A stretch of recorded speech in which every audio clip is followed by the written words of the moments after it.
La consolidation des acquis du camp biblique des jeunes et des étudiants tenu au mois de juin 2024 et la mobilisation des jeunes de l'église de Douala est le fardeau principal porté par le pasteur Antoine Kala et son équipe depuis le 2 juillet. À cet effet, le serviteur de Dieu conduit par le Saint-Esprit a entamé une visite harmonisée des jeunes de toutes les familles. De prime abord, le dirigeant des jeunes de l'église de Douala commence par présenter les bienfaits du Seigneur dans sa vie. Le Seigneur a béni le frère Antoine pendant le camp. The Lord has blessed Brother Antoine during the Alléluia. camp. Le Seigneur nous a bénis avec une grosse voiture. The Lord has blessed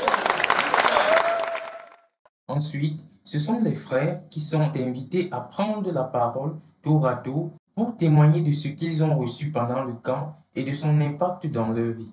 Plusieurs jeunes ont déjà commencé à travailler en fonction de ce qu'ils ont reçu dans leur cœur pendant le camp. Pour les uns, le retour au champ d'évangélisation est une nécessité. Les résultats se font déjà voir avec l'implantation des églises et les conversions.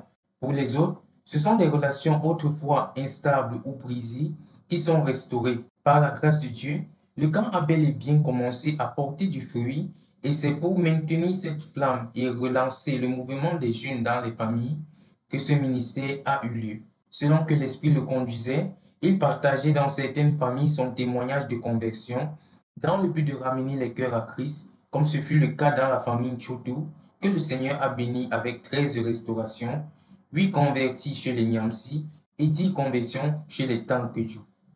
Il revenait également sur le cahier de péché, invitant tous les hommes à travailler sur sa propre sanctification, à lire abondamment la Bible, à méditer chaque jour, à prier et à évangéliser afin de ne pas perdre les acquis du camp.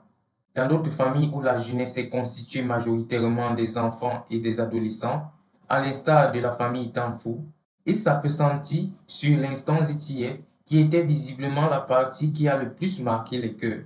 Le programme se poursuivait avec l'annonce des camps bibliques à venir pour le mois de juillet et août concernant les agneaux, la fondation et les leaders. Ceci sans oublier le but de 10 000 églises de maison qui doivent être implantées par les jeunes. Par la grâce de Dieu, les 15 familles ont été parcourues en 12 jours, travaillant jour et nuit, avec un effectif total de 816 jeunes touchés et 233 églises de maison qui ont été suscitées.